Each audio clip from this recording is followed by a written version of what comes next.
پیٹ میں گیا زہر ایک کی جان لے سکتا ہے، مگر کان میں گیا زہر کئی رشتوں کی جان لے لیتا ہے۔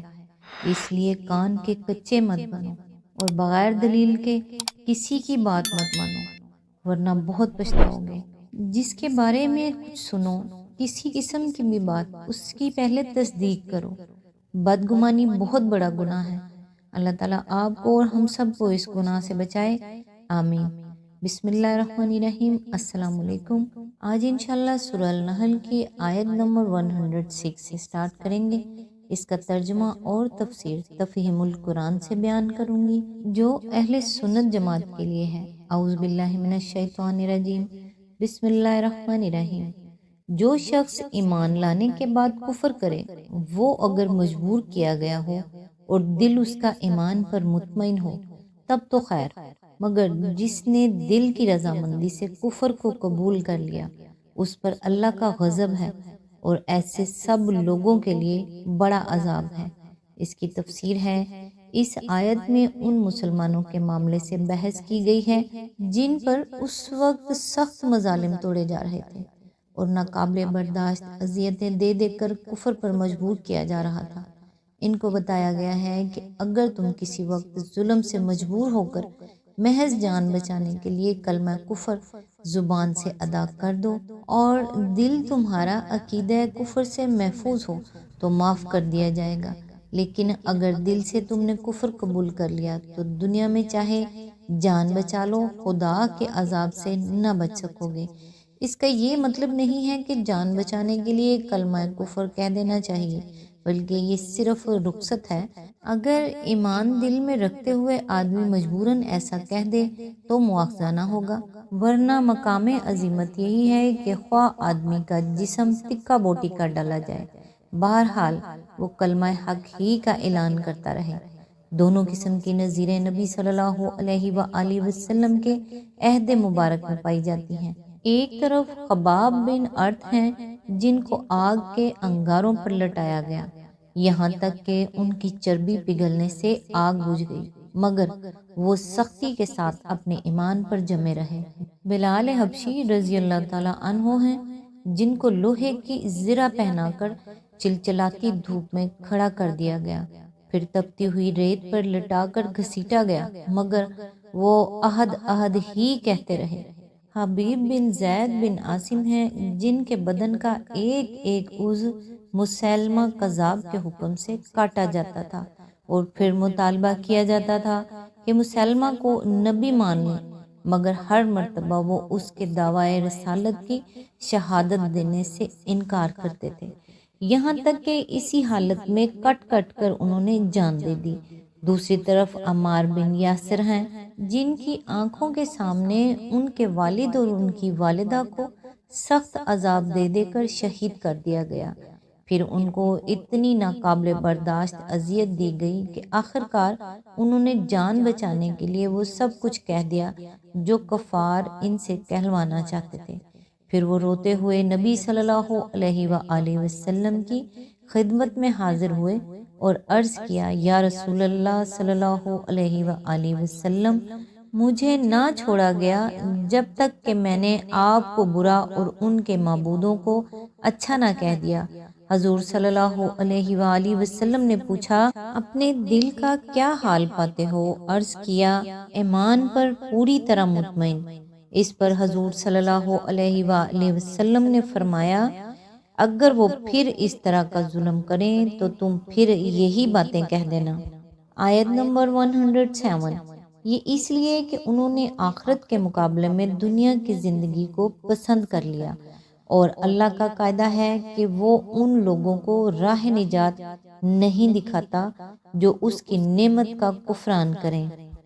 آیت نمبر 108۔ یہ وہ لوگ ہیں جن کے دلوں اور کانوں اور آنکھوں پر اللہ نے مہر لگا دی ہے، یہ غفلت میں ڈوب چکے ہیں۔ آیت نمبر 109۔ ضرور ہے کہ آخرت میں یہی خسارے میں رہیں۔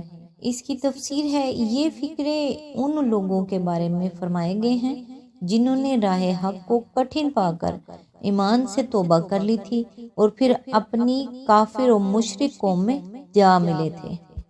آیت نمبر 110، بخلاف اس کے جن لوگوں کا حال یہ ہے کہ جب ایمان لانے کی وجہ سے وہ ستائے گئے تو انہوں نے گھر بار چھوڑ دیے، ہجرت کی، راہ خدا میں سختیاں جھیلی اور صبر سے کام لیا، ان کے لیے یقیناً تیرا رب غفور الرحیم ہے، یعنی اشارہ ہے مہاجرین حبشہ کی طرف۔ آیت نمبر 111، ان سب کا فیصلہ اس دن ہوگا جب کہ ہر متنفس اپنی ہی بچاؤ کی فکر میں لگا ہوا ہوگا اور ہر ایک کو اس کے کیے کا بدلہ پورا پورا دیا جائے گا اور کسی پر ذرہ برابر ظلم نہ ہونے پائے گا۔ آیت نمبر 112، اللہ ایک بستی کی مثال دیتا ہے، وہ امن و اطمینان کی زندگی بسر کر رہی تھی اور ہر طرف سے اس کو بفراغت رزق پہنچ رہا تھا کہ اس نے اللہ کی نعمتوں کا کفران شروع کر دیا۔ تب اللہ تعالیٰ نے اس کے باشندوں کو ان کے کرتوتوں کا یہ مزہ چکھایا کہ بھوک اور خوف کی مصیبتیں ان پر چھا گئیں۔ آیت نمبر 113، ان کے پاس ان کی اپنی قوم میں سے ایک رسول آیا مگر انہوں نے اس کو جھٹلا دیا، آخرکار عذاب نے ان کو آ لیا جبکہ وہ ظالم ہو چکے تھے۔ اس کی تفسیر ہے، یہاں جس بستی کی مثال پیش کی گئی ہے اس کی کوئی نشاندہی نہیں کی گئی، نہ مفسرین یہ تعین کر سکے ہیں کہ یہ کون سی بستی ہے۔ بظاہر ابن عباس ہی کا یہ قول صحیح معلوم ہوتا ہے کہ یہاں خود مکہ کا نام لیے بغیر مثال کے طور پر پیش کیا گیا ہے۔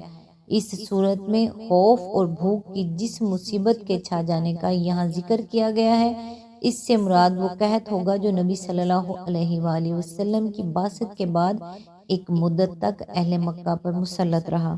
آیت نمبر 114، پس اے لوگو، اللہ نے جو کچھ حلال اور پاک رزق تم کو بخشا ہے اسے کھاؤ اور اللہ کے احسان کا شکر ادا کرو اگر تم واقعی اس کی بندگی کرنے والے ہو۔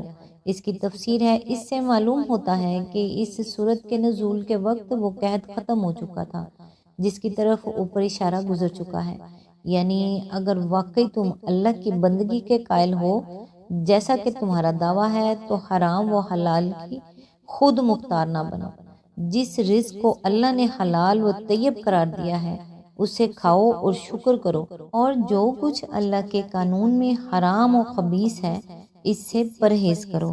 آیت نمبر 115، اللہ نے جو کچھ تم پر حرام کیا ہے وہ ہے مردار اور خون اور سور کا گوشت اور وہ جانور جس پر اللہ کے سوا کسی اور کا نام لیا گیا ہو، البتہ بھوک سے مجبور ہو کر اگر کوئی ان چیزوں کو کھا لے بغیر اس کے کہ وہ قانون الہی کی خلاف ورزی کا خواہش مند ہو یا حد ضرورت سے تجاوز کا مرتکب ہو تو یقیناً اللہ معاف کرنے اور رحم فرمانے والا ہے۔ یہ حکم سورہ بقرہ آیت نمبر 3، سورہ المائدہ آیت نمبر 173 اور سورہ الانعام آیت نمبر 35 میں بھی گزر چکا ہے۔ آیت نمبر 116، اور یہ جو تمہاری زبانیں جھوٹے احکام لگایا کرتی ہیں کہ یہ چیز حلال ہے اور وہ حرام، تو اس طرح کے حکم لگا کر اللہ پر جھوٹ نہ باندھا کرو۔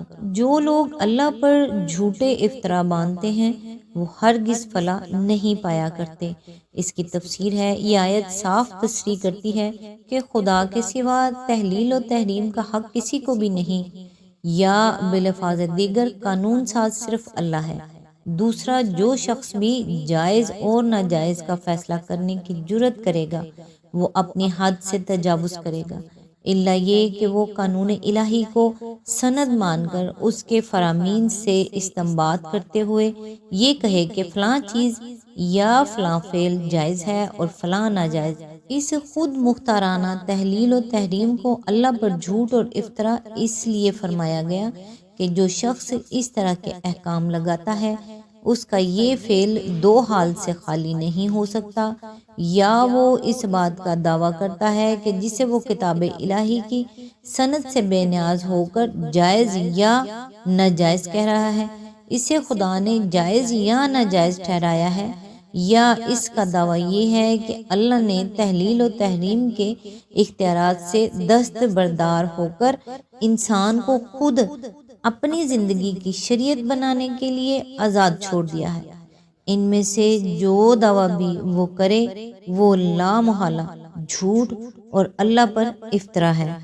آج تک کے لیے بس اتنا ہی۔ نیکسٹ انشاءاللہ آیت نمبر 117 سے سٹارٹ کریں گے۔ تب تک کے لیے دعاؤں میں یاد رکھیے گا۔ اللہ حافظ۔